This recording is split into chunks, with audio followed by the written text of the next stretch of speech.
Hello मेरे प्यारे बच्चों, कैसे हैं बच्चे आप लोग। कल मैंने आप लोगों को आर्टिकल कैसे लिखते हैं ये बताया था। आर्टिकल लिखने से पहले हमें जो रफ वर्क करना होता है, जो आइडियाज एक सिस्टमेटिक वे में पेन डाउन करने होते हैं, वो बताया था। और आप लोग को होमवर्क भी दिया था। I have given you 3 topics to just write down some ideas about the same so that you can arrange it systematically and logically, and then we can just give a proper shape of article.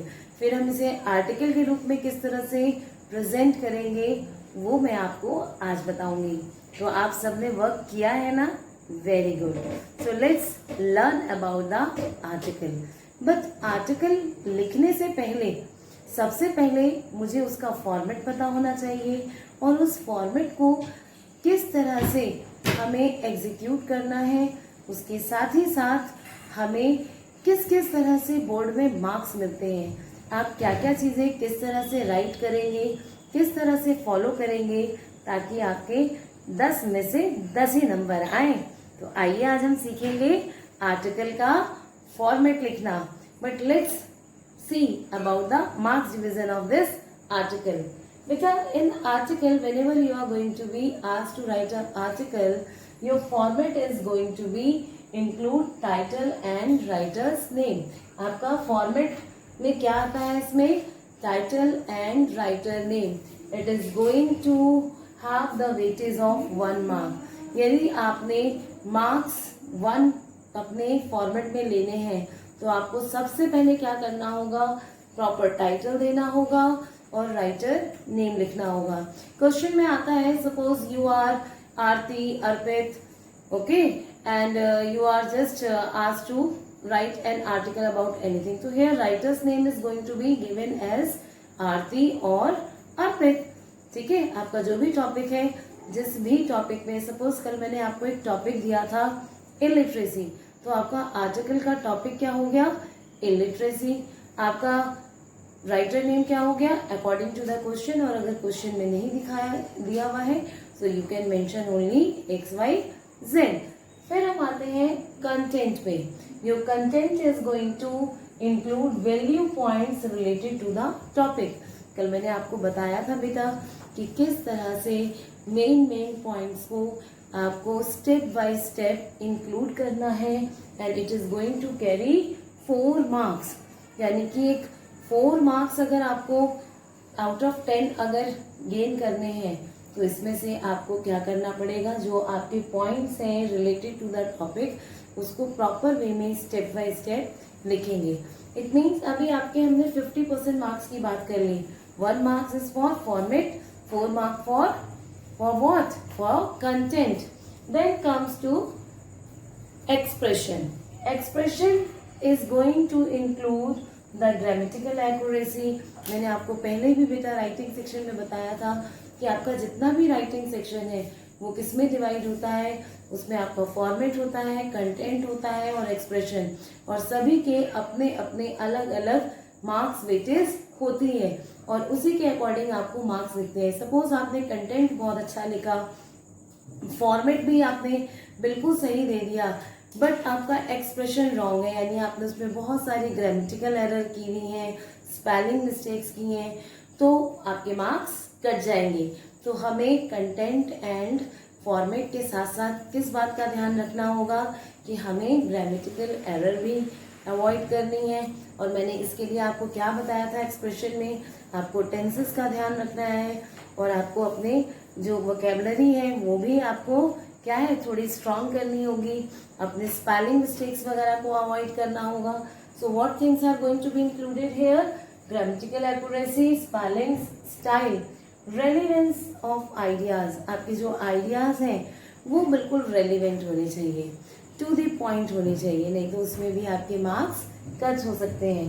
And coherence, coherence मैंने आपको बताया था that cohesion is really very important, यानी कि आपके जितने भी ideas हैं वो एक दूसरे से कनेक्टेड होने चाहिए, स्टेप बाय स्टेप वो लिंक्ड होने चाहिए।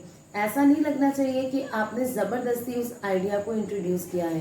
तो कोहेरेंसी होनी चाहिए ताकि वो बिल्कुल एक फ्लो में आर्टिकल मूव फॉरवर्ड हो। आगे की तरफ हम जब बढ़े उसको लिखते हुए तो वो बिल्कुल एक फ्लो में चलना चाहिए और फ्लॉलेस होना चाहिए। समझ में आ गया बच्चों? कोई डाउट तो नहीं है इसमें?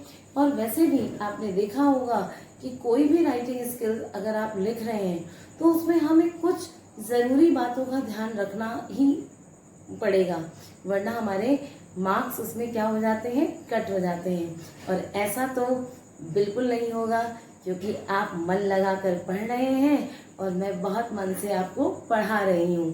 तो जब भी आप कोई भी राइटिंग स्किल, आपकी जो राइटिंग स्किल्स वो एनहेंस करने के लिए आप करेंगे तो उसके लिए आपकी ड्रिल बहुत ज़रूरी है, प्रैक्टिस बहुत ज़रूरी है। और वो प्रैक्टिस क्या करती है, that is going to work as a brain stormer. कैसे? क्योंकि आपके बेटा दिमाग में बहुत सारे फिर आइडियाज़ आने लगते हैं। जब आप पहला आर्टिकल लिखेंगे तो आपको लगेगा कि मुझे तो इस बारे में कुछ आ ही नहीं रहा, लेकिन जब आप बहुत सारी आप न्यूज़ सुनते हैं या आपने देखा होगा कि कई बार आप डिबेट वगैरह में स्कूल में पार्टिसिपेट करते हैं, कुछ ग्रुप डिस्कशंस में आप पार्टिसिपेट करते हैं, तो आप अपनी बात कहते भी हैं और दूसरों की भी सुनते भी हैं। तो वो सारी चीज़ें क्या है, आपके अंदर एक आइडिया जनरेट करने में हेल्प भी करते हैं। आपको डिफरेंट आइडियाज़ आते हैं जब आप 2-4 चीज़ें सुनते हैं। तो इसीलिए सबसे पहले आपको क्या है, बुक रीडिंग की भी हैबिट होनी चाहिए। डिफरेंट टॉपिक्स पे आप पढ़ें भी और अपने आप को अपडेट भी करें। तो इसके लिए बेटा हम कुछ बातों का बहुत ज़्यादा ध्यान रखेंगे। देखो मैंने यहाँ कुछ पॉइंट्स लिखे हैं, writing, thinking, collecting, draft and then revising. क्या क्या लिखा है मैंने? Writing, thinking, collecting, draft and revising. अब आपको डेफिनेटली ये दिमाग में आ रही होगी बात कि मैम ने ये इसमें प्लस प्लस प्लस क्यों लगाया है।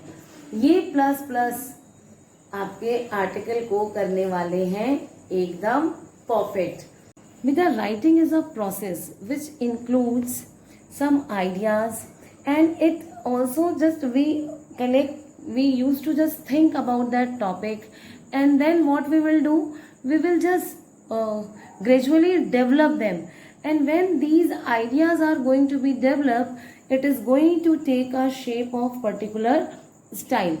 ये एक अलग स्टाइल में डेवलप हो जाता है, and then we are going to draft it in a form, and then finally we are going to revise that draft. समझ में आया? तो हमें क्या करना है, सबसे पहले writing is going to involve some thinking. Thinking which means we are going to think, and then we will collect some ideas, and then we are going to make the draft of those ideas। Draft मतलब कि आप draft किसे कहते हैं, this is you can say an early version of an organized process of writing. समझ में आया? Draft क्या है बेटा? It is an early version of the organized process of writing. तो ये जो आपका ऑर्गेनाइज्ड प्रोसेस है राइटिंग का, कि आपने जो कल जो मैंने आपको रफ वर्क जो बताया, दैट इज ड्राफ्ट। वो आपने ड्राफ्टिंग की है उसकी। समझ में आया? कल मैंने इस वर्ड को आपको नहीं दिया था कि आप कंफ्यूज ना हो जाए। Generally you are just acquainted with the word rough work, so basically that is a draft. आपने उसको ड्राफ्टिंग की है, ठीक है? तो उस ड्राफ्टिंग के बाद आपके पास एक प्रॉपर यू कैन से एक शेप निकल कर आ गया, एक ऑर्गेनाइज प्रोसेस ऑफ राइटिंग आ गया, and then you are going to revise it. Revise यानी कि आपसे फिर रीशेप करेंगे। उस ड्राफ्ट में से जितने भी रेलिवेंट पॉइंट्स आपने सोचे उनको लॉजिकली और सिस्टमेटिकली आप अरेंज करेंगे और तब उसको एक आर्टिकल फॉर्म में लिखेंगे। So let's see what is the, or you can say how you are going to make the format of article। So what we are going to write first of all here, title। आपका जो भी article है उसका एक title होगा। May be वो question में दिया हो, और अगर क्वेश्चन में नहीं दिया है डायरेक्टली टाइटल, फिर भी आपको एक एप्रोप्रिएट टाइटल देना है। Then you will write the writer name, who is the writer, whatever name is given in the question, or you can write, if that is not mentioned, you can simply write by XYZ ABC। You can write like this, here by, and then here writer's name। Now suppose in question writer's name is given Aarti, Anuj, Arpita, or XYZ, Dev, any name, whatsoever name is given, you can write here, or you can write the name in this corner also, or you can write the name in this corner also. There is no mark direction. So beta, the basically format is going to be included title and the writer name, and if you have written only this much, you will get the 1 mark. यानी कि 1 number बिल्कुल free के आपको मिल गए. कितने number? 1 number आपको किसके से? बिल्कुल फ्री के. आपने कुछ भी नहीं किया. आपने देखा होगा बेटा कि एग्जाम में कई बार क्या होता है कि बच्चे जो है प्रॉपर पैटर्न फॉलो नहीं कर पाते, तो कम से कम वो इतना तो लिख रहे हैं. 1 मार्क्स तो भी उन्हें फ्री के मिल गए. 4 मार्क्स उनके कंटेंट के हैं. कंटेंट में आपने 2-3 नंबर कुछ तो लिखा होगा, और 5 मार्क्स हैं आपके एक्सप्रेशन के. तो इस तरह से अगर आप सिस्टमेटिकली फॉलो करते हैं, then you can just get good marks in exam. अभी बेटा आर्टिकल लिखते समय आपको और किस चीज़ का ध्यान रखना है? मैंने आपको बताया था कि सबसे पहले आप क्या देंगे, इसके बाद आप इंट्रोड्यूस करेंगे किसी भी टॉपिक को. It means introduction. अब आपको ये हेडिंग नहीं डालनी है, introduction. You will simply start writing. Suppose आपका टॉपिक है इलिटरेसी या ऑनलाइन एजुकेशन या लॉकडाउन. कल मैंने 3 दिए थे. अब आपको इन 3 में से सबसे पहले आप इंट्रोड्यूस कैसे करेंगे किसी भी चीज़ को?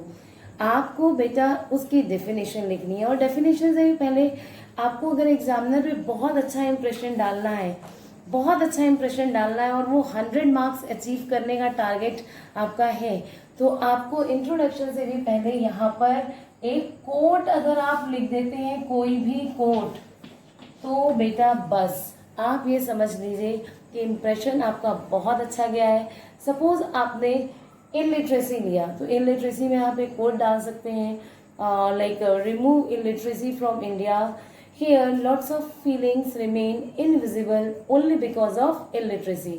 अगर आपने इस तरह से लिख दिया, मैं आपको लिख के दिखा देती हूँ. Like suppose let me,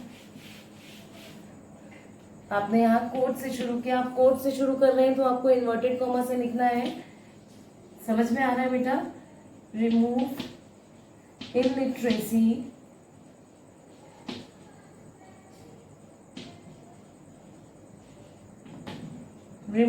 illiteracy from India.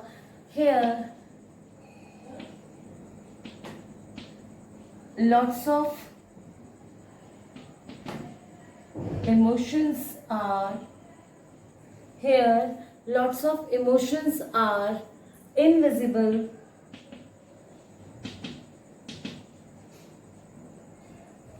Let me have the chalk.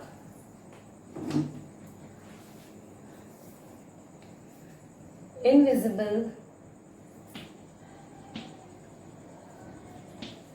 because of illiteracy.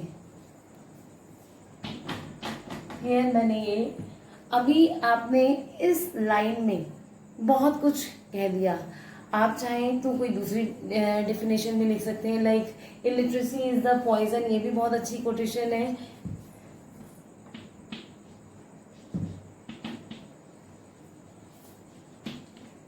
Is a poison and a book is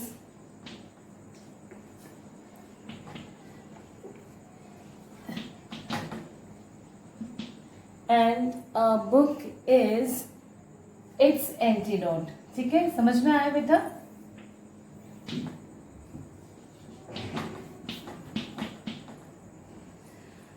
ये इस तरह से आपने स्टार्ट किया. अब आप इलिटरेसी क्या है इसको डिफाइन करेंगे. उसके बाद मैंने आपको बताया था फर्स्ट पैराग्राफ में आपने कोटेशन लिखा, तो आपका इंप्रेशन तो बहुत अच्छा चला गया एग्जामिनर पे. फिर आप क्या लिखेंगे बेटा?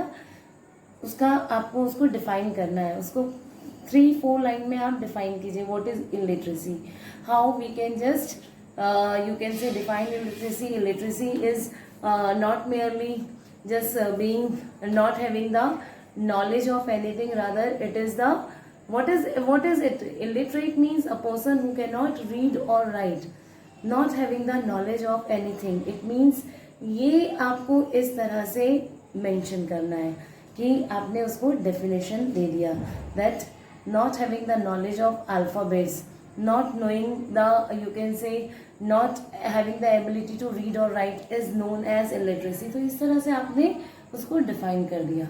समझ में आया? फिर आप उसके उसके उसके सेकेंड टाइप पे जाएंगे, सेकेंड पैराग्राफ पे जाएंगे, उसमें क्या लिखेंगे? कॉज। कॉज यानी कि इलिटरेसी के क्या क्या कॉज है। अभी यहाँ पे जरूरी नहीं है, हमने कहा कोई भी हो सकता है, कोई आर्टिकल ऐसा हो जिसमें हम पर्टिकुलर कोई कॉज मेंशन ना कर रहे हो, हम वहां पर उसके टाइप्स, सपोज आपका अगर इलिटरेसी की जगह पॉल्यूशन होता तो हम उसके टाइप्स देते, हम अगर पॉल्यूशन की जगह कोई ऐसा और भी टॉपिक साइंस है तो हम उसके एडवांटेजेस दे सकते थे। So it depends and it's varied topic to topic that what point is going to be included. आपका सेकेंड स्टेंजा यानी कि किन किन चीजों को हाईलाइट कर सकता है? It can, after introduction you can highlight the cause, type, advantage, disadvantage,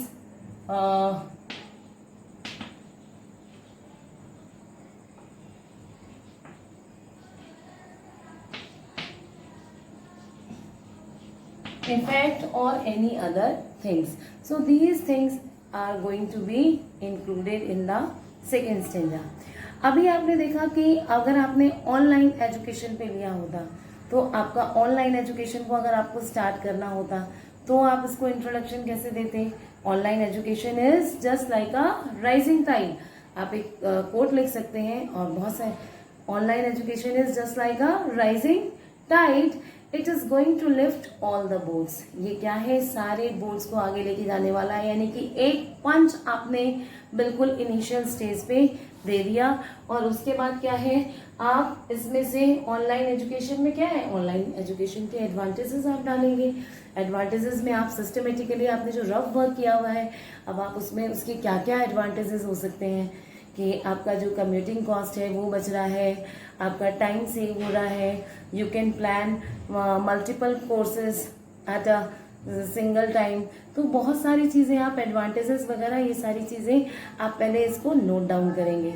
इसी तरह से अगर आपका लॉकडाउन है तो लॉकडाउन के ऊपर भी आपको कोई ना कोई एक अच्छा सा कोट आप दे सकते हैं, फिर आप उसका इंट्रोडक्शन देंगे, फिर यहाँ पर उसका कॉज क्या था। तो कॉजेज में डिफरेंट हो सकता है कि किसी पैंडेमिक की वजह से, किसी एपिडेमिक की वजह से, या किसी अदर टाइप ऑफ अर्जेंसी, किसी भी अर्जेंसी की वजह से we have to just, government has to just enforce this lockdown. अब उसके कॉजेज आपने दे दिए, उसका इफेक्ट क्या क्या आया, फिर आपको स्टेप वाइज वो इफेक्ट शो करना है। देन हमारा ये जब हमारा फर्स्ट एंड सेकेंड पैराग्राफ हो गया तो थर्ड पैराग्राफ में कभी कभी बेटा इसमें ये भी हो सकता है, लाइक आपने पोल्यूशन लिया तो पोल्यूशन का आपने टाइप ऑफ पोल्यूशन पहले डाल दिया, फिर आपने उसके कॉजेज डाल दिए, ठीक है। तो ये आपका सेकेंड पैराग्राफ हो गया, ये थर्ड हो गया। इसी तरह से लॉकडाउन में पहले आपने क्या डाल दिया? कॉजेज डाल दिए, इंट्रोडक्शन दिया, कॉजेज दिया, और फिर थर्ड पैराग्राफ में आपने क्या डाल दिया? उसका इफेक्ट डाल दिया। समझ में आया? क्या डाल दिया? इफेक्ट डाल दिया। तो ये इन्हीं टॉपिक में से आपके फर्स्ट और second, first paragraph introduction, second और थर्ड पैराग्राफ आप इन्हीं पॉइंट से बना सकते हैं। देन बेटा you will have the fourth point. Fourth point means fourth paragraph. What you are going to write here?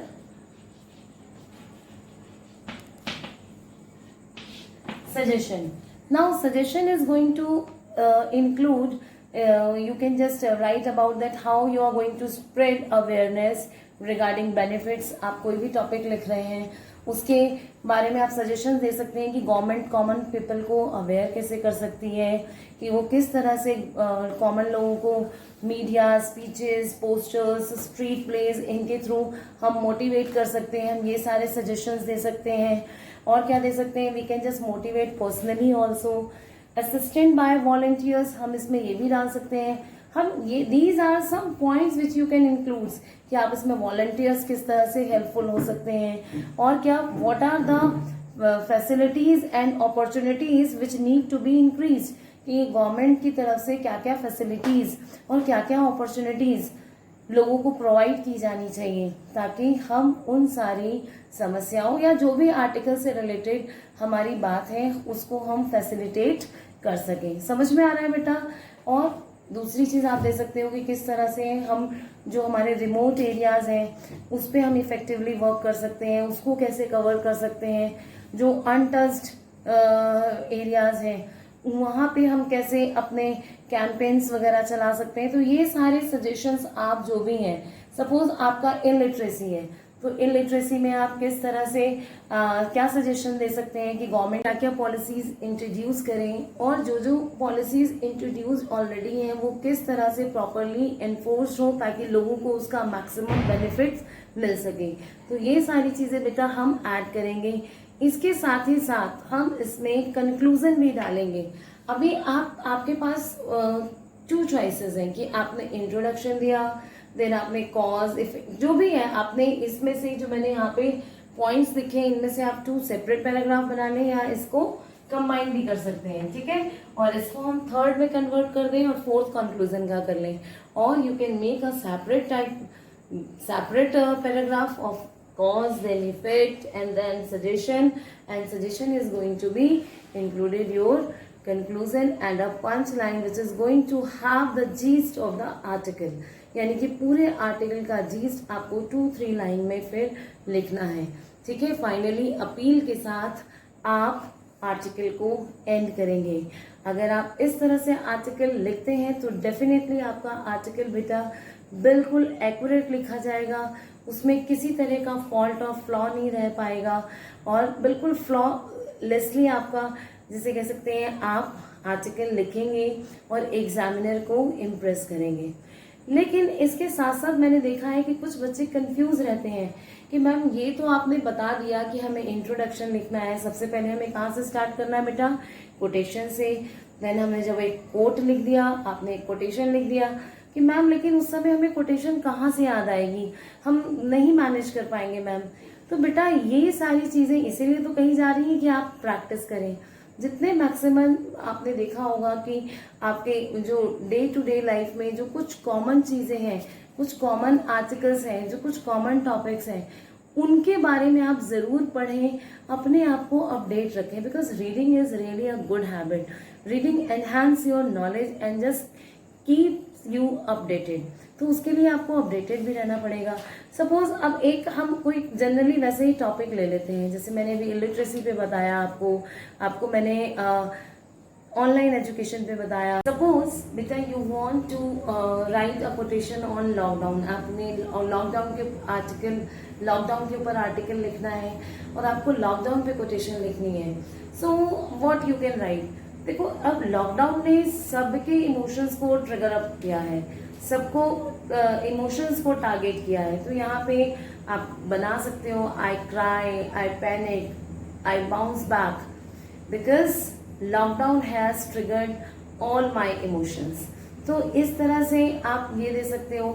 Suppose आपको लॉकडाउन के ऊपर कुछ नहीं आ रहा तो कुछ आप ऐसा कोटेशन जिससे आप उसको लिंक अप कर सको। क्या आप डाल सकते हो? That sunsets are the proof. For example ये बेटा मैं दे रही हूँ, ऐसा नहीं है तो मेरे दिमाग में जैसे एकदम से आ गया तो मैंने आपको बता दिया। Like sunsets are the proof that ending can be also beautiful and bright. तो यानी कि आप ये देख सकते हो कि इस तरह से आपको पॉजिटिव एटीट्यूड के साथ आपने अगर स्टार्ट किया है, या आपने आपका जो भी टॉपिक है उसको एक प्रॉपर वे में डिफाइन किया है, तो आपका आर्टिकल का जो इम्प्रेशन है वो एग्जामिनर पे बहुत अच्छा जाएगा। उसके बाद आपने इंट्रोडक्शन के साथ साथ, इंट्रोडक्शन में आपने कोटेशन लिखा और अपने उस जिस भी टॉपिक पे आपको लिखना है आपने उसको अच्छे से इंट्रोड्यूस किया 4-5 लाइन में, एंड देन आपने फिर क्या है उसकी, चाहे वो कॉजेज हैं, ये वराई करता है बेटा टॉपिक टू टॉपिक। जरूरी नहीं है कि आप सभी टॉपिक में कॉजेज ही लिखेंगे, नहीं, सभी टॉपिक में एडवांटेजेस ही लिखेंगे। सपोज अब पॉल्यूशन है, या आपने देखा होगा कि बहुत सारी चीजें हैं कि उसके बारे में आप एडवांटेज क्या लिखेंगे, है ना। आप साइंस है, साइंस का एडवांटेज डिसएडवांटेज दोनों है ना। आप उसमें साइंस का एडवांटेज डिसएडवांटेज दोनों है, लेकिन पॉल्यूशन का क्या है ना। पॉल्यूशन का तो कुछ नहीं है। अगर reading is a good habit, reading का डिसएडवांटेज क्या है?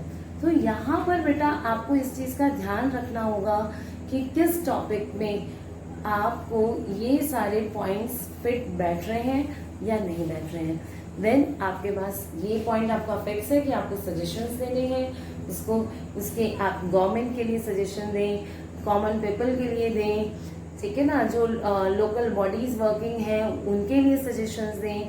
तो कुछ आपने अपील की, ये किया, एंड फाइनली आपका जो भी पूरा का पूरा आर्टिकल है उसका जीस्ट, उसका एक प्रिसाइज वे में उसको आप फिर से 2-3 लाइन में लिख के उसका कंक्लूजन लिखेंगे। देन आपका एक प्रॉपर वे में आर्टिकल लिखा जाएगा। आई होप कि आप लोगों को आर्टिकल लिखने का तरीका समझ में आ गया होगा। समझ में आया? आप टाइटल देंगे, राइटर नेम लिखेंगे और इन पॉइंट्स को फॉलो अप करेंगे। अब आप कल मैंने जो आपको 3 टॉपिक्स दिए थे, कौन कौन सा? Illiteracy, online education and lockdown the need of the hour. इन पे आप मुझे एक आर्टिकल लिख के तीनों टॉपिक पे आप मुझे व्हाट्सएप करेंगे और मेरे को डेफिनेटली अगर आपको कोई भी डाउट है तो आप मुझे पर्सनली कॉल करके भी पूछ सकते हैं। But I want you must try. अब मैं चाहती हूँ कि आप इसे ज़रूर लिखें, ज़रूर ट्राई करें, और किसी तरह की कोई भी अगर क्वेरी है या कोई कन्फ्यूज़न है तो उसके लिए मेरे से बात करें बच्चे, या व्हाट्सएप ग्रुप में अपनी क्वेरी को ड्रॉप करें। Thank you, have a good day, just enjoy your learning and enjoying your writing article.